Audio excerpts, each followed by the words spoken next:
Perfect. Perfect.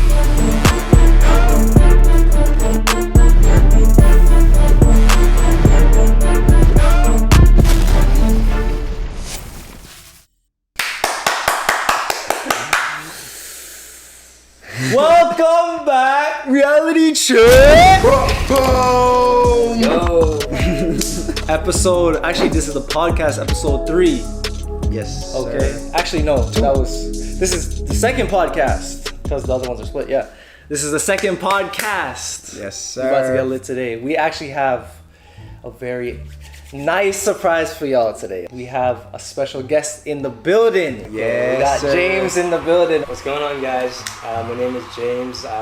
You might have seen me from Gym Bro Talks. When you do cardio, you can actually burn visceral fat. That's the podcast that I host. So I've never been a guest on another show before, so this is very exciting for me. And you guys probably never seen me out of the fitness zone. So this is gonna be your chance to kind of get to know me a little bit better in the other areas. So thanks for having me on, guys. Yes. Of course. So crazy story. James and I actually went to elementary school together. Yeah. And this is one of my best friends. It's crazy. I haven't seen him in close to a decade. It's woo. Bro, this is why I have to sit in the middle because I'd be third wheeling if I was over there, bro. Seriously. So yeah, I'm super excited just to learn more about you, James, and your podcast, your Gym Bro Talks. Love your content. Love what you're doing. And so to be able to sit across the table for first time seeing you in years in the flesh. Man. This is the guy right here. The guy. We used to go over to his house and have seaweed and just kick it, play games, hang out before I ever went to my house. You know, bro, I actually got trouble in a lot for coming home late. Stop.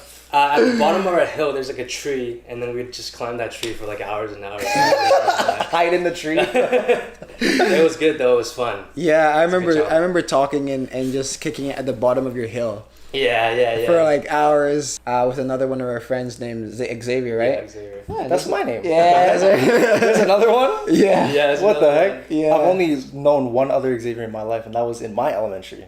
Oh, what? Yeah. We used to, because my last name is Dryzdale, and since there was 2 Xaviers, we used to have to go by Xavier D and Xavier A to differentiate. Cool. Yeah, but that's the only other one with my name that I've ever met in my life. That's crazy. I'm excited for today. I'm excited. Yeah, me too, man. Yeah, I grew up. So good to be here. Yeah, James. Actually, I even wanted to ask you. We were talking about this before we started the podcast, but I was watching some of your content, and one of the first things I had noticed is just the composition and how I noticed that you actually pay attention to how you framed the shots and stuff. Where did you learn that type of detail? And you want to know what I think about film and art is that you can't learn it. You can't learn it, bro. It's something that's either number 1 from experience or number 2 something you're born with. Honestly. You can't, because there's certain people with a good eye for certain things. That's true, honestly. That is true, right? Yeah. And so I've been doing it, since me and Xavier, we started doing film together when we were little kids. Yeah. And so I started content creating at 12 years old, all the way till now, man. Dude. And I've been enjoying it. It's been good. We've been growing. And content creating, social media, that shit gets you going, man. It's so powerful. It's so powerful. Yeah, and so that's, I guess I didn't really learn it. Maybe from experience, maybe I'm born with it. But it's a lot of work, man. Dude, a lot of work, especially because you're a one-man show, basically. So you have to do the marketing, the back end, the front end, everything. How's the marketing specific? Because I know in my line, what I do, my worst part is marketing because I don't like to put myself out there like that. What do you do for marketing, really? Well, I guess first of all, I started putting myself in front of the camera ever since I was a kid, and so it was kind of an easy thing for me to do. Gotcha. Right. So I guess what I can say is I didn't have much friends, and so my only friend was my camera and the microphone. My videos are still on YouTube to this day. We have to go find those. Yeah, it's funny, man. It's funny. They're great videos, but In terms of marketing, I'm doing a marketing degree right now. Oh wow. Yeah, and so it's Einstein.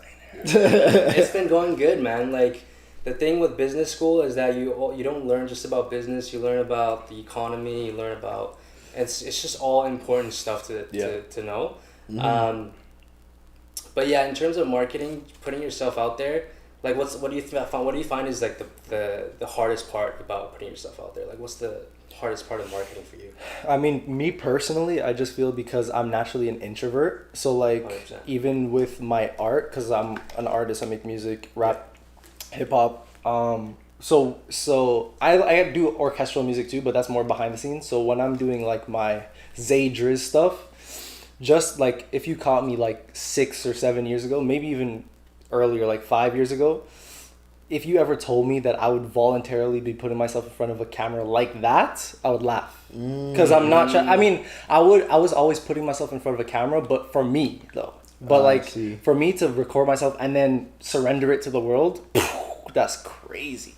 So and then for marketing, when that comes in, it's like I don't even like social media like that. Like if I could be like Kendrick, where I like come release an album and then dip for 4 years, I would do that. But the fact that I have to be on social for marketing reasons, like listen to my or just like showing my face so that people can know who I am, it's just a little uncomfortable just for like myself as a personality. But it's like you almost feel kind of embarrassed, like you like what people would say, or is it more so like the technical aspect of marketing, like you have to be on social media all the time?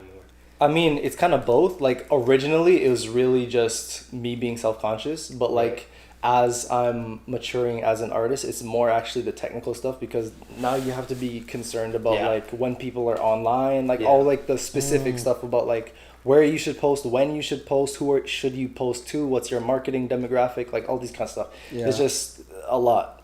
It is a lot. Yeah. Like even for you as like a track athlete, like you be getting endorsements. So like you actually have to be marketing yourself as a brand. Like you are a brand. Yeah, and it's tough because there's certain sacrifices you have to make because you're in such a light. And then there's like a part of it is also like who you are as a person. So I feel like the way I grew up, there's just a lot of things that I do naturally that are appealing to the markets and companies and all these different things, which I'm just like, that's just who I am. But they're like, that's what we want. And so when you can find that dynamic of, okay, I've built a habit, if you don't have it, of doing these things, as like, for example, taking a video, putting it out there and testing it and see how it responds this time at this day, whatever. Or if it's simply just standing in front of the camera and just building that confidence, that over time you can build those habits. But it's kind of what you said, like you either have it or you develop it. You know what I'm saying? Like it's not something that you can like really teach. Like you kind of have to really go through the motions of failing forward. And that's something that like a piece of advice I learned very early on was failing forward. And it didn't mean you were perfect. And I never, ever, I mean, when someone says, "Oh, you're so perfect," no, please, please don't say that to me. That's because what that does, it kind of like trips you up, and you're like, well, if I'm perfect, then there's nothing to. I don't have to. There's no growth. Yeah. Right. And so, I always want to continue to grow. So when it comes on to like these endorsements and sponsorships, for track and field, yes, I'm building a brand where I, as an individual, have to be careful of bad marketing. 100%. And that's from like a completely like my action standpoint. So you can kind of see how like certain nuances of marketing based on what you're trying to sell can be a different approach. Yeah. Right? So I've always kind of been, on the track, being watched, going around racing since I was like, 3 years old, and in Canada since I was 11. So like I'm kind of used to eyes on, and my parents would always enforce like, you are great, you are smart, like words of affirmation and telling me like these positive things, which definitely built me up when I didn't believe it until I did. And so when it comes to like positive self-talk, that helps so much. I just had that at an earlier age being said to me when I was at like, I didn't believe it yet. So I feel like to answer that, it is a little bit different for sure. Because when you and I are working and when we're working together, it's a definitely different marketing where our channel or our socials are being the brand, not necessarily us. Yeah. It's almost like a little like, this is my art. This is what I'm putting together.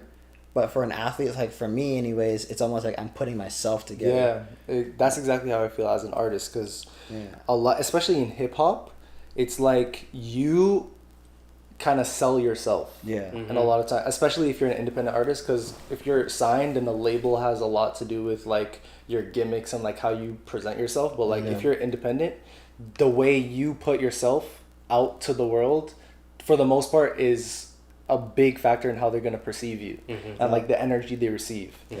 And it's just, and even like back when what you were saying just now about I have something I want to bring up because I think is really interesting about positive affirmations and stuff. Okay. Because I think it's a very interesting line to tiptoe, because I personally believe that positive affirmations are so important and are very valuable, but at the same time, I feel like there's this thing in society now where it's almost like sometimes you can like overcorrect too much, and then now there's this sense of like delusional positivity in a way. Because it's like deep, positivity, right? Because because okay, like hear me out, go on. Because it's like your main goal, as you said before, is to improve, right? Like you always want to be improving, and to me at least, I'd never want to get to a point where it's like I'm perfect and I cannot improve no more. Right. I don't want to get to that point. Yeah. So in order to maintain that level of mentality, I feel like I always need something to work on, right? Or like I need to understand that there's something in me that can be worked on. Right. So in doing that, I kind of have to admit to myself that I have flaws. Okay. Right? Okay. And there are some things about me that may not be, the best or whatever. But I feel like in a lot, especially in social media culture, it's like nobody wants to show that side of themselves. It's just like, I'm literally, if you don't accept me, you're trash. Like, if you don't accept me, that's on you, because you should accept me for how I am. Yeah. Yeah. So I feel like there's a very interesting line between like realizing who you are and that is never going to change versus, that can be something I can improve on. Maybe like I can work on that, versus, nobody's going to change because this is who I am. You know what I'm saying? So just so I'm hearing you, right? Yeah. What you're saying is, and correct me if I'm wrong, it is be careful of being like positive affirmations and not paying attention to maybe the flaws that you could be working on in the process of getting to where you want to go. Yeah, it's like basically I'm just saying maintain balance, because on one side it's good. Like I always say, I sound like Thanos every time I bring this up, because I balance. But it's literally like on one side it's really good, but if you only do this one thing, then you have problems. So just make sure that you do both. Yeah. And let me just ask this question honestly to both of you actually. Yeah. Where do you think that line is? Where like either personally or just for general people, where do you think that line is where, for you to understand, okay, this is who I am, and you guys need to understand this is who I am, and you can be confident in this is who I am, versus, yes, this is who I am right now, but I could probably improve. I think the way I would put it is, for the things that are achievable, let me improve on it. For the things that are not achievable, this is me, I love it. I'm trying to create it. I think it's just the difference between if it's achievable or not. Yeah, ask that question again. I like that. So where do you think the line is from the parts of yourself that you are not willing to change for other people or not willing to compromise on versus the things that are you right now but you realize could probably be improved? Yeah, and I loved your response that you responded to Xay about. That was perfect about what lines you would draw. That was that was. I think that's actually really. That's a really good answer, honestly. Yeah, because. I mean, to relate it to something practical, like if you're short, you're not gonna get taller. I was saying to you today, I want to be 6'3". But like, unless you magically have a growth spurt in your 30s, which like you're not gonna. So I think that's a really good place. Yeah. For example. Yes. To be like, I love myself in this area. Yes. But if you're like, if you have other, like, let's say personality traits, right? And this is this is where I got a little bit heated too, because when we're talking about personality, all of your personality, whether you want to admit it or not, can be altered to a certain degree because it's a personality, bro. Okay? It's just when you get older, it becomes harder to alter those things because you've got into a routine of whatever it is you've repeated all your life, and it stems from other people who've taught you and the relationships you've created and how they know you. All those things play into it, so it just becomes more difficult. But it is possible to reinvent yourself. So when it comes to talking about your personality, we're not talking about physical things anymore, but personality. Right. When people start talking about, oh, this is how I am, and you have to accept it. Doesn't sound like a growth mindset to me. Do you know what I'm saying? Do you know what I'm saying? Which is why, another reason why I asked that line thing. Yeah. Because it's like, there's certain times where I feel like, okay, for me, as a personality, this is who I am. And, I'm not going to compromise who I am for somebody else's approval. But there are also other things where it's like I could also say this is how I am, but those things may have a negative connotation or whatever. And if I just have the mindset of, oh, this is how I am or whatever, I'm never going to improve because now it's just like all my negative traits, I'm just... Right. That's me. That's me now. Like, if I have an anger issue, deal with it. It's me. Right. That's who I am. You have to know who you're getting into it with. Which and it's a two-edged sword because it's like, it's true. Like, you have to know what you're getting into. Like, if you know that somebody has an anger issue and you get into a relationship with them or in a friendship or whatever, and they behave like a person with an anger issue, that's kind of on you because you knew who they were. But at the same time, from the other person's perspective, if you yourself have an anger issue, it's not just like, I'm never going to get rid of this issue. Right. You can't just be like, this is who I am. You actually have to... It's up to the person to see that this is something that can be altered. And once they recognize that this is something that can be altered, then it's a decision whether they do or not.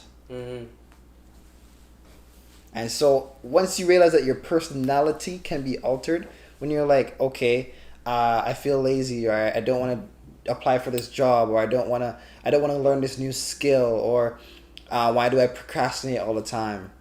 Change it. Speak. It's not gonna happen overnight, but like the awareness that you can is your starting line to then make changes until you get to where you need to be or you want to be. Like, even you could probably speak on this more than I can, and elaborate after this. But like, even with physicality, when it comes to going into the gym, right? the starting point is understanding that you can transform your body, right? Like you have the ability to do so if you just stick to it, right? Yeah. Which you could elaborate on it, but yeah, I remember James had no muscle as a kid. Skinny guy. And now, like when we first linked up on social media, I was like, James, bro, yo, this guy's yoked. I remember having that thought. I was like, nah, it's not that. And your face stays the same. Like we kind of grew up with their face still. Yeah. But like I was like shook. And so yeah, I was like, yeah, that was wild. Yeah. It's a long journey, man. I had to bulk up real hard. I had to wake up at 4 a.m. just to get another meal in. Woo! Oh yeah, it was hard, man. I think I went from being 120 pounds. At one point, actually, a few months ago, I was at 200 pounds. How many calories do you eat? When I was bulking, I was trying to get at least 4,000. See, that's bro. How do you like? This is a genuine question for me. Like, how do you navigate eating that much food? To be honest, because like for me, I mean, people's bodies are different, but for me, like it was when I was trying to bulk. I'm still trying to bulk now, but like my goal was like I think 3.5 or something, and just eating that much food was just a lot for me. Like eating 3,500 calories is just a lot of food. Yeah. So basically what you want to do, what I did was I was uncomfortably full all the time. Like I ate till I was about, like I was on the verge of throwing up, which is not like the best thing you could do.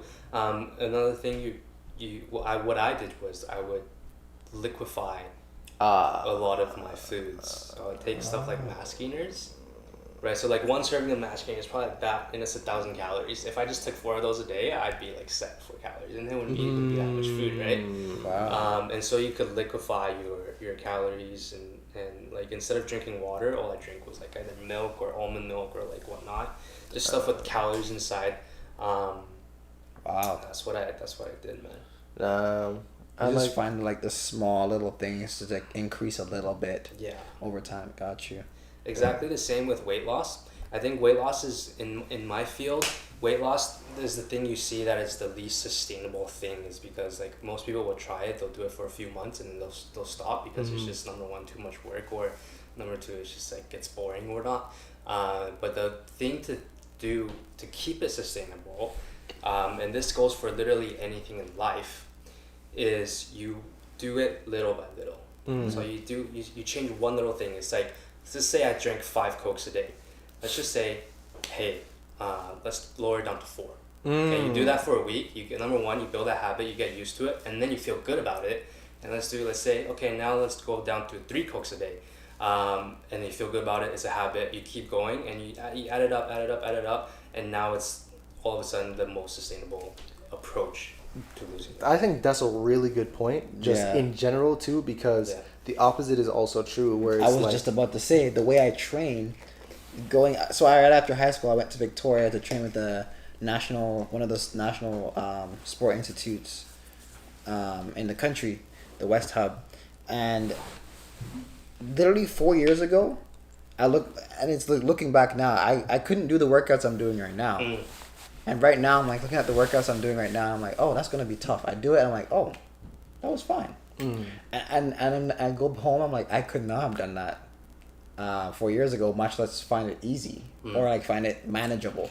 Yeah. And it's just like, if you can do the small things. When I would race, especially at the beginning of the season, I'd focus on like pretty much just go out and attempt. After that, we'll see what the drawing board it looks like, and it would be like 2 or 3 items. I'd focus on one. Once I got that nailed down, the next time once I got that nailed, okay, what's the second one? Right? What's the third? And then between every race and every competition or every training session, I'd choose one thing to focus on, cement it, make sure it is complete and done with, and then move on. And so I feel like, the opposite is definitely true. Because as you were talking, I was thinking about it, I was like, damn, like I have definitely done the opposite of that. And I came into the program when I was like a 145 in weight. Now I'm like I hover between like 157 to 160, right? And that's also just like increasing my nutrition a little bit, eating a little bit more frequently. And I will say this, like I also have access to a nutritionist and dietitians and stuff. And one thing that I've slowly built is my nutritional knowledge.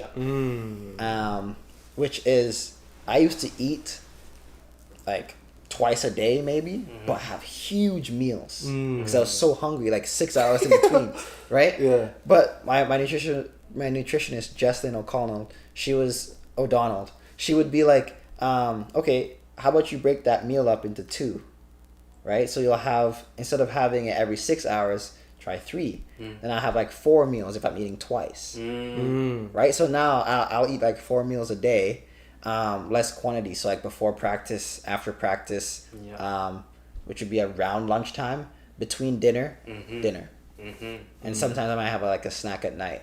So like that routine took so long to build because it actually took 1.5 years to actually nail that. What is the actual benefit of that though? Like let's say you have the same amount of food, but one way is 2 meals a day, and then the same amount of food another way is 4 meals a day.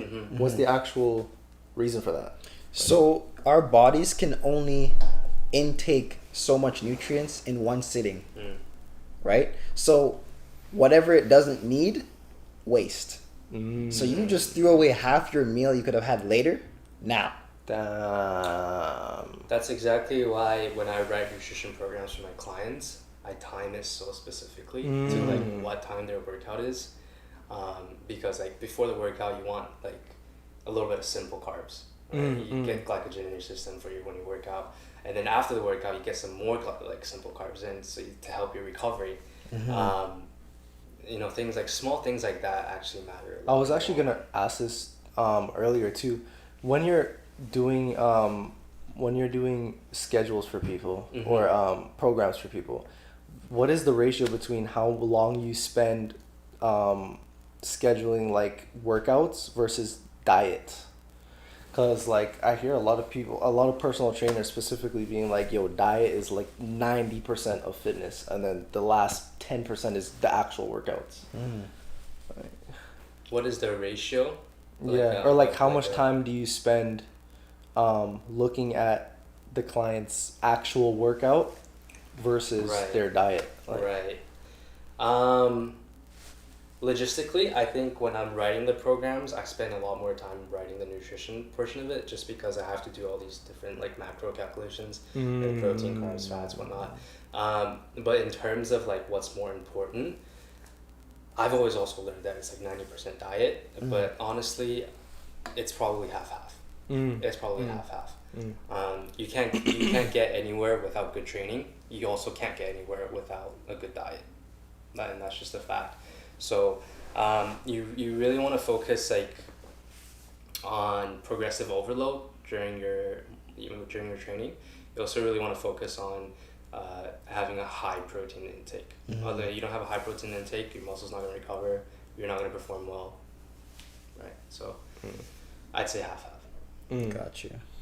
Yeah, because I've heard that a lot too. Whereas like I've heard that take, and I've also heard like, yo, basically forget the workout, just diet, bro. You know what? Like, you know what gets me is, I mean, in terms of beauty standards now, for both male and female, building muscle, building an ass, building whatever, doesn't matter. Building biceps or triceps, building trap, like it literally doesn't matter. Nutrition is the last thing that new lifters or new people, new workouts, or new people to workouts think about when going into the gym. And I think it would be imperative to flip that script, dude, and be like, start with your diet, have that down, think about, okay, if I'm going to work out this much, or if I'm looking at this workout, do I have a meal or do I have a snack to eat in the first 30 minutes after I work out? Okay, like I need to recover so I can hit the gym again tomorrow. Like if you're gonna really do it, please focus on nutrition. And I want to like flip that script a little bit, where it's like it's not so much about grind. Like, do you want to be big? yes, that's important, but start with how you're gonna feel yourself to get there. Like even on a basic level, like because I got into calisthenics, which is bodyweight training. Nice. And I love calisthenics, dude. And I feel like a big reason why I love it is because it helps your physique, but also it's mainly focused on you feeling powerful, like you feeling like you can do those like crazy like things, right? Like it's focused on like you feeling healthy, right? Yeah. So, but even like on a very practical level of focusing on, or at least putting the necessary attention on diet. Like early when I started doing calisthenics, if I didn't, for example, drink enough water before or get enough carbs in, I would literally feel lightheaded doing like a muscle up because I'm using so much momentum and like those types of like head movement motions that if I don't feel myself, like if I just eat a bunch of chicken before and I just have a bunch of protein, I'm literally gonna feel like crap doing those types of exercises. So you actually have to think about the diet first. Yes. 100%. Yes. And I get the same way when I squat too, because like your thighs, your legs are one of the biggest muscles in your body, right? So like deadlifting, especially if you're doing squatting, especially if you're going heavy, like if you didn't diet properly before that, or at least hydrate properly, you're gonna feel dazed after that. 100%. Dazed. Yeah. And like for you running, like what's your like, because I don't know like how often you get to this level, but I know like for runners, like you can get to a level where you're borderline throwing up all the time because you're pushing yourself so hard. Like yeah, I threw up like 2 weeks ago. Damn. No way. Yeah, man. It's wild. Like you kind of, everybody's different. Some of my teammates wake up like at 5:30, 6 in the morning, and we have practice at 9:15, right? So it's like they wake up early and eat and do whatever. I can wake up an hour before I leave the house, or an hour before I even need to get to practice, and still eat what I need to eat. I would literally sometimes pull up to practice with like 2 peanut butter sandwiches, and I just finished it. And I'm known for that. Like, this is a super weird one too. I had peanut butter sandwich with egg. It's really good. Is it? I feel like that could be good. I'm not gonna lie. I haven't tried it. Listen, man, I'm a foodie. I'm gonna tell you right now. I like to experiment, and if I like it, I like. If I don't, I don't. I'll tell you. But yeah, try it. I mean, it's not for everybody. I've had people tell me it's gross, but I encourage you to try it. The whole protein with the eggs and also the peanut butter. But there's now around this time. This past year and a half, I've kind of gone to oats, whether it can be overnight, it can just be like in the morning, whatever. Cut up some vegetables, silly. Cut up some fruits and have that. Or sometimes I'll just have like 2 like granola bars and just carry it with me. It's full of like honey and nuts. And like peanut butter.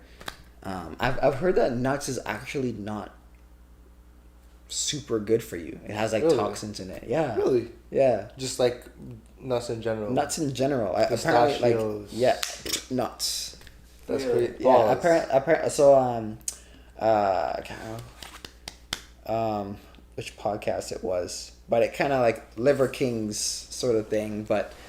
Someone kind of like that. Yeah. I've actually been doing the liver. Really? Yeah. I swallow it raw. I just started it like 2 days ago. Yeah. That's crazy. And how does that affect your so I was talking to my body, my teammate about that, and he's like, mental clarity was his biggest thing. What? Yeah. You feel it? Not yet. Like I've only been doing it for 2 days. Like lunch and dinner. Is that a serious thing? Yeah, like the size of your pinky. Is what I kind of start out like a strip, and I'll just like put it, I'll like rinse it, I cut it, rinse it, and just like swallow. It actually doesn't taste that bad. What I've only seen him like one time on like a video. Now it's gonna pop up everywhere because we're just talking about it in our phones. That's crazy. What exactly does like he advertise it being like? What? So, liver has a lot of nutrients in it, and also increases your testosterone. Yeah, by like a lot. Damn. Yeah. So you just downs them. Downs like, it. The thing with it's like and testicles and stuff like that. What the heck? Liver King is he's a little bit too extreme. Yeah, way too extreme. and the thing is like he'll say shit like, oh yeah, I don't believe in cholesterol. Cholesterol doesn't exist. What the? Yeah, bro. What's his workout? Butter doesn't exist. What's his workout called? Where he wears like 20-pound ankle things, like weights. Ankle weights, wears like a 70-pound bag. Yeah. Has like 70-pound dumbbells in his hand, and he's like walking for miles. And he's like, I can't remember what it's called, that challenge. But he calls it a certain challenge, and he's like, if you can do this challenge, I'll tell you about the extreme version. I'm like, what? The extreme version? Yeah. What the heck? Yeah. No, this guy is like. He's really, yeah. He's yoked, but he's just like, he claims he's natural and all that. We know he's not. We know he's not. He ain't. Oh no. He's not. Yeah. Dude. Can you from a person who's like in that space? Can you actually tell? You can tell. You can Really? 100%. Wow. It takes. I think it takes like time. Yeah. Like you have to like have seen so many Really? different body types and physiques to tell, but you can tell like Liver King. Wow. He's for sure. That's crazy. Yeah. That's crazy because he prides himself on being natural. Yeah. About that. Yeah. That's crazy. Because like even somebody who doesn't have that like critical eye, like sometimes I just get the feeling of just like, bro, he looks good, but like it can't be healthy, bro. It just can't be healthy, bro. Yeah.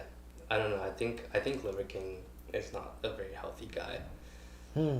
I was actually talking to, again, it was Dr. Itz, because Dr. Itz, he reacted to a lot of Liver King's videos. Okay. And so he'll say stuff like, Dr. Itz was telling me that like cholesterol is real. Like cholesterol is real. Let's be honest. Exactly. And then I was asking Dr. Itz, I said, hey, like, you know, there's been a lot of controversy between like whether or not I should eat more than 1 or 2 eggs a day, because that's like a lot of people think about that, right? And he was saying that yes, like eggs do increase your cholesterol, and here's where it gets really complicated, because you don't think about this kind of stuff. Like you always take like one part of the picture and then it paints your whole like picture. And he'll say like, he said, eggs does increase your cholesterol, but then eggs has so many other nutrients inside it that it suppresses the cholesterol. Wow. Right, and so like when you eat it, it's not actually harmful for you or your cholesterol. Wow. So then now that I heard that, I'm like, fuck, like, oh shit, like I shouldn't think about things on a surface level anymore. You gotta like literally think about it in all sorts of different perspectives. That's literally like if you're making a drink and you have like concentrate, if you just dilute it with water, then it becomes less less concentrated. Right? Yes. That's the same concept. That's crazy. That is wild. Because you don't think about the other aspects of what's going on. You're focusing on the negative things. Bro. Which I mean, in life that happens too, because it's like you have to look at the full picture.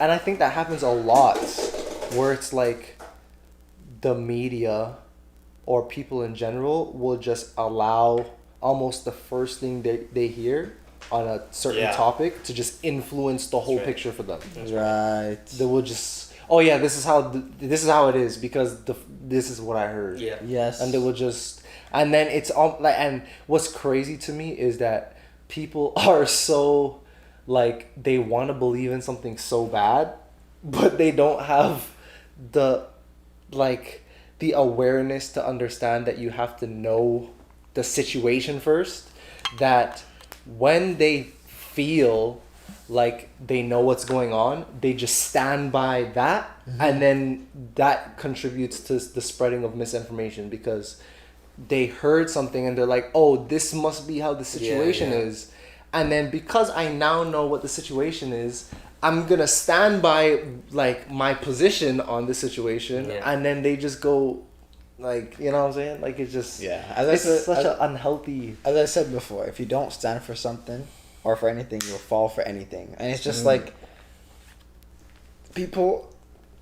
I don't think as a society now, information is so... As you said, at the very beginning of this, is like, it's so saturated that people aren't doing their own research anymore. Like, I'm attempting the whole liver thing. I'll know if it works for me or not. Yeah. Right? I'm trying it. 100%. It ain't gonna affect me. Right? I haven't had any stomach issues, nothing. Everything's been normal. But then I will know for myself, from my body, how it responds to me. No bias, just objective trial and error. And so I feel like that's what we kind of have to get back to, because information is so readily available like that. Do your own research. Try things. Like, depending on what it is, do your research first. But, like, you know what I mean? So it's just, it's wild. But that being said, you don't trust anything. Like, you'll do research and you'll find something on Wikipedia and you're like, that's it. That's facts. Please look at the sources. Yes, bro. Look at the sources, please. I didn't know we had to say that part, but yeah. Bro. It's true though. People go, WikiHow. I'm like, what? Exactly. How to become a bodybuilder. WikiHow. Yeah. Lift weights. Yeah. And they'll be so vague like that. They'll be like, first step, lift the dumbbell. Yeah. Like, bro. Repeat. Do this for 3 years. Like, bro. Literally. People be like, oh, yeah, okay. Bro. Go home, play video games, don't eat nothing. It's like, what? But I feel, and it's so interesting on that topic too. Like, I feel like it's such a different world these days, because especially with the internet, like, information is so readily available. Bro. The fact that, like, kids will literally be out the womb on tablets, bro. The internet destroyed and also helped our at the same time, bro. Yeah. At the same time, like, kids will, and it's crazy to think about, because, like, kids now, like, 3 years old is basically 6, bro. Bro, my brother, seriously, he's 13, so he grew up in, like, he was born in 2009, and I've never seen an iPad not beside him. I've never, bro. Benjamin, yes, bro, on his dinner tablet, bro. Coming. That's crazy. Man, bring you to the dinner table. That's crazy. Said it right there. Bro. Whereas I was growing up, I was like riding bicycles outside. Like, I have cuts on my knees still from when I was 5 years old. Like, bro, like, I should have healed, but they were that brutal. This was a nail going through just missed my shin bone. You can't get that inside, bro. Yeah. But even going back to what James was talking about earlier, like, because information is so readily available now, it's almost like you have to be smarter to, like, come up. Not, I don't want to say come out on top, but, like, if you're in his position, for example, he was talking about, like, if you're a person who is telling other people information that they're supposed to not know already, because now the level of information that people already have is so high. You now, as a person who is telling information, has to be even higher than that. And you basically have to sift out the real from the fake. Yeah, exactly. And then back it up with sources, so that now that becomes fact. Yeah.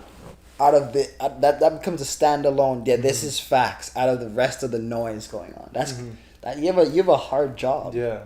And you have to be able to market that too, like, to be able to say, listen to me, because these are the things that you saw already is trash. Yeah. And it's not correct. It's actually very important work that you're doing, because, like, you are directly impacting potentially millions of lives.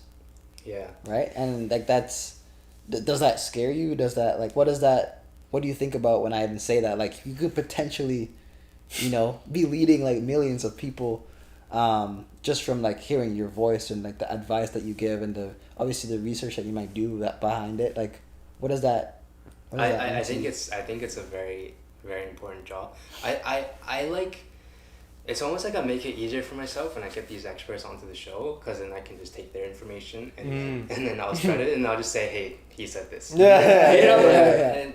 it works, because these guys are smart. Like, these guys, they have the education, they have the credentials, and they cite literally like meta-analysis. Wow. And the thing is, in my industry, it is super difficult for some people to sustain, because like for myself, if I was standing next to a guy who was let's just say for TikTok, you get one creator who's just kind of giving out information, and then you get one creator who's giving out information and he's also shredded. It's like, who do I listen to? And so like I particularly, like, I'm not very shredded. Like I don't necessarily look like Arnold, you know. And so people will most people tend to listen to people who look like Arnold, Right. whether or not it's correct. Right. And so for myself, it's tough, because then if I want to stand out, I have to do different things. Yeah.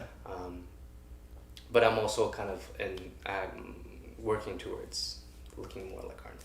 Right. Trying. I think that's a big thing too, guys. I haven't noticed that, where it's like, even like when I was early stages of researching just getting fit in general, like I would literally catch myself preferring to watch certain videos based on, oh, this dude looks like what I want to get like, so let me watch this video or whatever, whether or not this other person may be more intelligent or whatever. And I think that crosses over in multiple different areas too, because even in hip-hop, like fashion and how you look has a big influence in even if people are going to listen to you in the first place. Facts. So it's like almost there's a big hurdle that a lot of people, including myself, have to get over if you don't want to brand yourself in a certain way, because it's like, if you don't look like the traditional rapper, a lot of people are immediately even going to be turned off. Or even if, let's not even say turned off, but like you're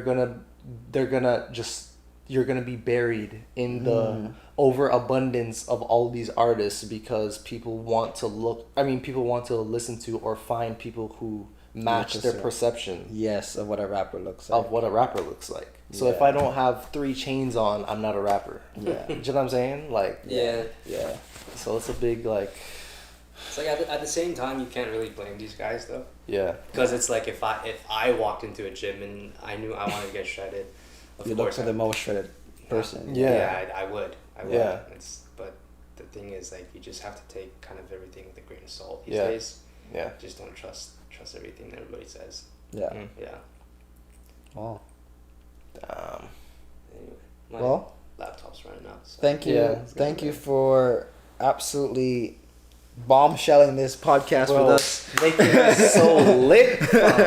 This is a valid podcast, bro. Sheesh. I feel like this is one of the best guests we could have had. Yes.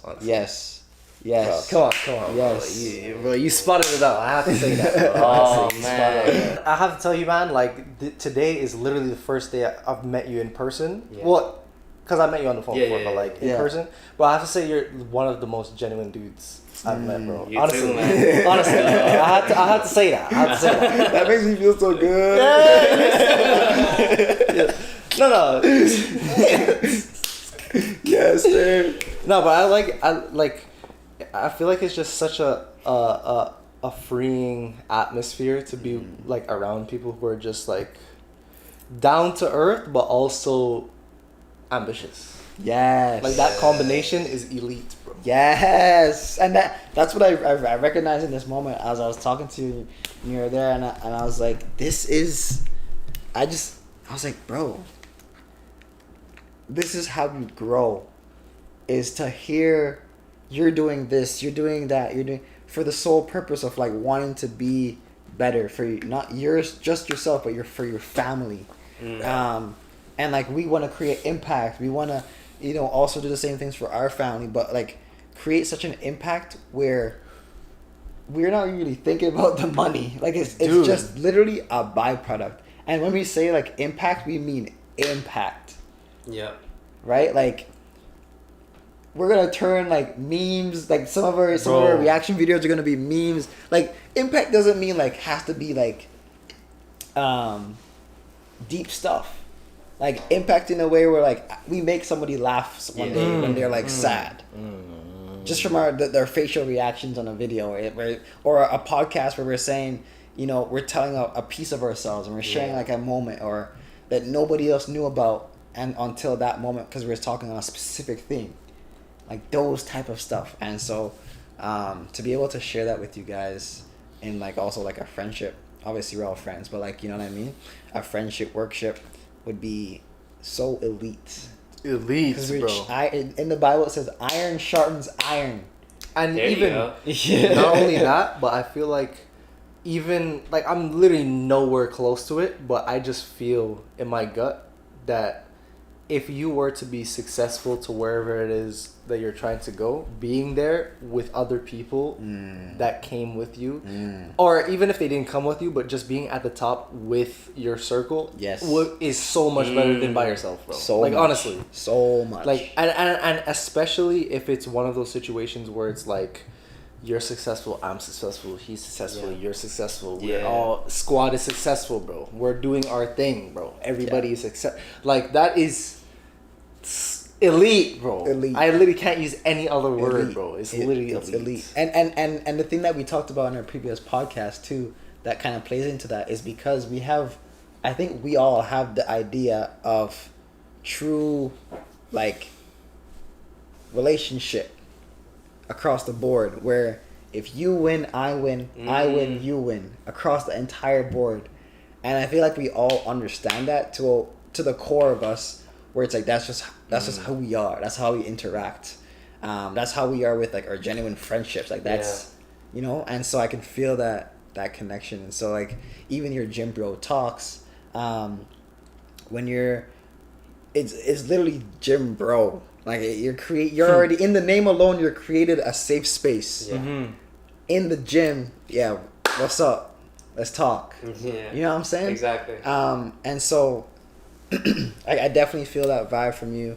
I'm so glad I came. I came. Yeah, bro. Thanks again. I mean, we'll cross paths again. Yeah. And thank you guys for tuning in. This is. I hope you guys learned and saw some things and heard some things that you can take away. But you already know, reality check, gym bell talks. Yes, you already know what the deal is. Yeah, I have to say, reality check gets the check. Gang, go run up, gym bro talks. James out here, shout out your socials. Yeah. I'll throw that up too. Yeah. This is the man right here. Don't worry, this isn't the last time you'll see him. So. Check the description for where you can find him at, all his talks, all his very important information. If you guys are trying to get into the fitness world, go check him out. He has so many like legends on. Like he's talking to valid people, bro. Yeah. Trust me, I've seen it, man. Yes. Go check this guy out, please. Yeah.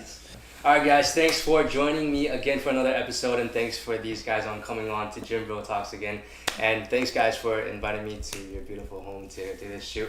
But anyways, guys, this is, again, not the last time you're going to see these guys on the show. We're going to have them on again. That was an amazing talk. So let's hit this again next time. See you guys in the next episode. Peace.